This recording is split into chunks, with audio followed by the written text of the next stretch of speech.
지금 이제 12월 달이니까 가장 궁금한 거는 역시 내년에 어떻게 될 거냐라는 거거든요. 근데 우리 시청자분께서 알아야 될 게 있습니다. 부동산이라는 것을 따로 떼어놓고 보시면 안 돼요. 제가 항상 세미나에서 하는 얘기를 그대로 빌리자면은 경제라고 하는 건 우리 사람 몸 전체입니다. 몸뚱아리 전체예요. 부동산이라고 하는 거는 여기에 붙어 있는 팔 하나, 다리 하나가 부동산이에요.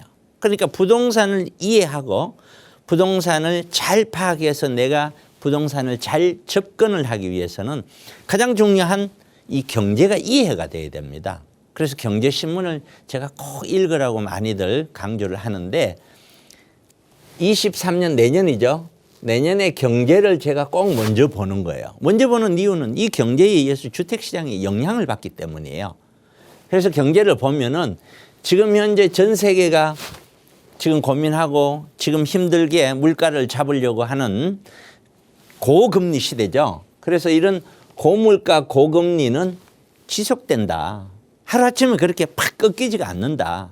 그러니까 곧 대출을 받았는 영끌 투자자들이라든가 대출을 많이 안고 있는 사람들, 뭐 영끌이 아니더라도 아파트에 대출을 안고 있는 사람들, 이런 사람은 적어도 내년 길면 후년까지 계속 고통스러울 거다. 지금보다 올해보다 더 힘들어진다.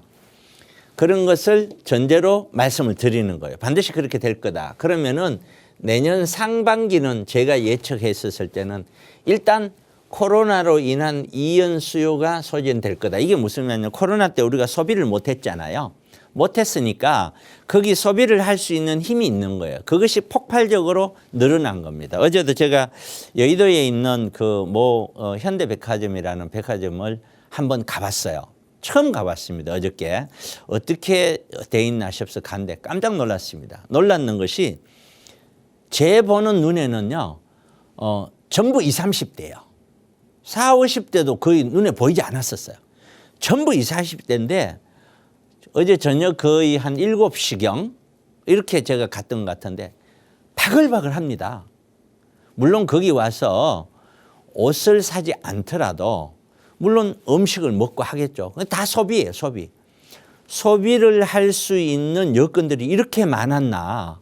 아니 지금 이렇게 어렵다는데 이렇게 많은 젊은이들이 소비를 하나, 이런 생각을 하고 왔거든요. 근데 그 소비는 코로나로 인해서 여행도 못 가고 코로나로 인해서 음식점도 함부로 못 갔던 그런 수요, 그런 돈들이 아직은 남아 있다는 거예요. 그걸 이연 수요라고 그러거든요. 얘가 이제 올해 겨울 지나고 내년 상반기 가면 거의 다 끝날 거라는 거예요. 그러면 이제 쌓여있던 수요는 다 사라지고 그때부터 새로 생겨나는 수요만 수요로 가니까 당연히 물가가 조정을 받기 시작을 하겠죠. 당연히 조정이 될 겁니다. 그 다음에 고용 충격이 이어질 거다. 왜? 금리가 우리가 오르면 오른 만큼 시중에 돈 유통은 그만큼 어려운 거예요. 돈을 빌려서 사업을 하기가 어렵죠. 투자도 어렵고 소비도 어렵고. 그러니까 당연히 침체가 경기에서는 이 돈이 피하고 똑같은데 사람의 몸에 돈이 쉽게 못 돌게 만들 수밖에 없는 것이 금리 인상이거든요. 그러니까 당연히 금리 인상은 경기 침체를 동반하게 돼 있어요. 그런 경기 침체가 오면은 고용이 충격을 받고 기타 경기 침체가 내년에는 본격화될 거다. 가장 걱정이 되는 거는 이런 경기 침체가 가볍게 넘어가면 되는데 과거 사례를 보거나 기타 등등을 보면 1년 만에 경기 침체가 없어지지가 않아요. 몇 년을 간다는 거예요. 그 몇 년을 갈 때 정말 세계에서 한국이 잘 버텨나야 그것도 몇 년 지나면서 벗어나지, 그렇지 못하면은 굉장히 어려운 시기에 도달할 수 있다라는 거죠. 그다음에 또 하나는 긴축에 대한, 그러기 때문에 지금까지는 긴축을 막 금리를 올려놨는데 금리를 무턱대고 팍팍 지금까지 올리듯이 쉽게 올리지는 못할 것이다. 올리기는 올리는데 굉장히 시장의 눈치를 봐가면서 조절이 될 거다라고 봐요.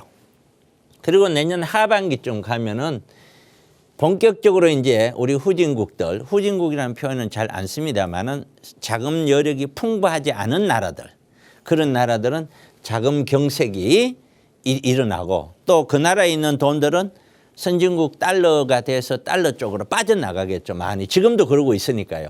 그런 자금 경색이 표면화되어서 전 세계의 많은 나라들이 위험하다, 위험하다, 위험하다. 그 국가가 위험하다는 얘기가 나올 거고요. 아울러서 기업들에 대한, 특히 건설 쪽에 있는 기업들은 뭐 아주 큰 대기업 삼성이나 뭐 LG 이런 거는 모르겠습니다만은 이름 없는 지방의 중소 건설 업체들 중심으로 해서 아마 많은 업체들이 부도가 날 거다. 지금 서울에만 하더라도 갑자기 건설 자재비가 너무 올라버리니까 건축비를 좀 더 달라고 하는데 건축비를 시행자가 안 주면은 이 공사가 안 돼버리는 스톱이 되는 거예요. 그리고 또 지금 그 데모를 하고 있죠. 하고 있으면서 레미콘이 공급하니까 현장이 서 있는 현장이 굉장히 많아요. 거기에 서 있으면은 그게 전부 돈이에요. 전부 금융이자가 나가는 거예요. 그러다 보니 그런 기업들에 대한 부도도 많이 나올 거다. 중국도 많이 나올 거다. 중국에 대한 기업들도 부도가 굉장히 많이 나올 거라고 봐요. 국가가 묻어두지 않고 공개만 한다면 굉장히 많을 거라고 봐요. 그리고 무역 전쟁은 트럼프 대통령 때부터 출발을 했다고 보면은 이런 무역 전쟁은 더욱더 가속화된다. 무역 전쟁하고 같은 어떤 내용들이 이게 패권 전쟁하고 같은 말이거든요. 그다음에 우크라이나 전쟁은 결국에는 종전이 될 수밖에 없는데 어떤 형태로 종전이 될 거냐. 그럼 러시아는 우리가 다 잘못했다 하고 무조건 그렇게 갈 거냐. 그렇게 안 갈 것 같다. 자칫하면 지속적으로 가겠지만 다 같이 죽으니까 힘드니까 어떤 형태로든 뭐 휴전이 하든지 뭐 그런 형태로 가지 않겠느냐. 근데 그다음 세 번째는 이런 중국 경제예요. 중국 경제가 생각만큼 회복을 하기 힘들 것이다라고 보는 것이에요. 자, 그래서 우크라이나 전쟁은 종전이 가능할 것 같고 가장 핵심적인 것이 이거죠. 강대국 간의 패권 다툼이 가속화되면은 우리는 우리나라뿐만 아니라 다른 나라들도 강대국이 아닌 나라들은 정말 참 곤란한 거예요. 예를 들어서 미국과 중국이 사이좋게 지내면 우리는 여기도 거래하고 저기를 해도 돼. 둘이 되고 갈랐으면 야, 너 내 편 하든지 저 편 하든지 너 확실히 해? 그러면 상당히 곤란한 게 우리 입장이죠. 그런 것이 가속화될 거다. 그래서 중국 경제가 침체가 돼서 생각보다 세계 경제의 성장되는 성장 동력을 이룰 수 있다. 그래서 각국들은 각자 도생 정책을 서면서 전 세계가 가치가 아니라 각자 도생을 서면서 세계가 혼란으로 빠져들 수 있다. 이게 제일 무서운 거예요. 이게 제일 무서운 거예요.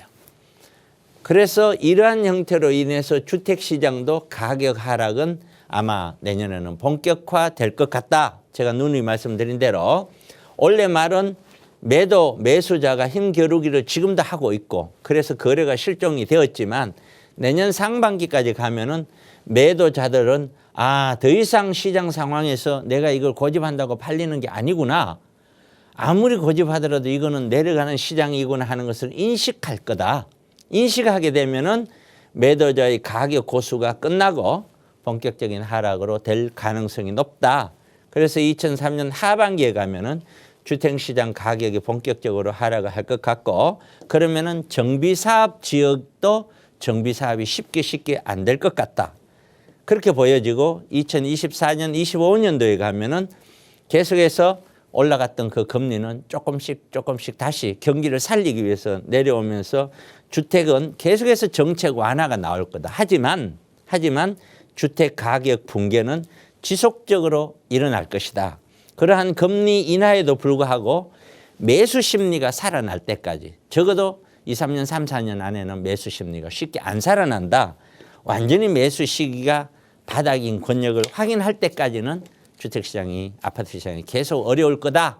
그렇게 말씀을 드립니다. 그래서 결론적으로는 아파트와 같은 그런 주택시장 쪽으로는 재개발이나 이런 쪽은 가급적이면 주의 깊게 신중하게 보셔야 될 것 같고 그거보다 늘 말씀드렸던 월세 수익형 같은 그런 형태로는 또 어저께도 보니까 아주 급매가 나온 물건들을 이렇게 사신 분들도 있더라고요. 제가 봐도 너무 놀란 가격으로 나왔는데 그런 것들은 손을 좀 대지 전반적인 시세 흐름을 좋아질 거라는 기대를 가지고 가서는 안 되지 않느냐 이렇게 정리해서 말씀을 드리도록 하겠습니다. 토요일 날 세미나를 하는데 1시에 하거든요. 그래서 우리 방송을 보신 분들이 신청을 하셔서 저희 사무실에 오셔서 세미나를 듣는데, 세미나는 제가 뭐 워낙 오랫동안 지금 14년 동안 세미나를 해왔지만 늘 아쉬운 것이 오시는 분들이 그런 얘기를 해요. 좀 더 일찍 왔으면, 좀 더 일찍, 이런 걸 좀 더 한번 와봤으면, 그냥 방송만 보고 있다가 내가 닥치니까 이제 급하다. 그래가 오니까 이미 세미나 얘기를 들어도 뾰족한 수가 없는 거예요, 이게. 그러니까 지금 당장 어떤 액션을 취하기 위해서 세미나 오는 것이 아니고 앞으로 어떤 액션을 취할 것인가를 예견하기 위해서 세미나 온다고 생각하셔야 돼요. 그래서 세미나 오셔서 무료 세미나로 진행되니까 기회가 좋잖아요. 충분히 저에 대해서 여러 가지 궁금한 거 여쭤보시고, 경제든 아니면 부동산이든 아니면 전체 어떤 부동산 시장 접근 방법이든 그것이 어떤 종류든 상관은 없으세요. 저한테 오시면은 제가 충분히 여러분들의 궁금한 점을 해결해 드리면서 세미나를 진행하고 있으니까 매주 토요일 날 1시입니다. 많은 분들 좀 신청을 하셔서 어쨌든 제 경험에 의하면 세미나 오신 분들 치고 잘 못 왔다고 이야기하신 분은 아직까지 없었고요. 또 좀 더 일찍 올 걸 너무 늦게 왔다는 분들이 거의 대다수고요. 그러니까 이 방송을 보시는 시청자분들이 있다면 세미나 시간을 통해서 저하고 다양한 이야기 나눴으면 좋겠습니다.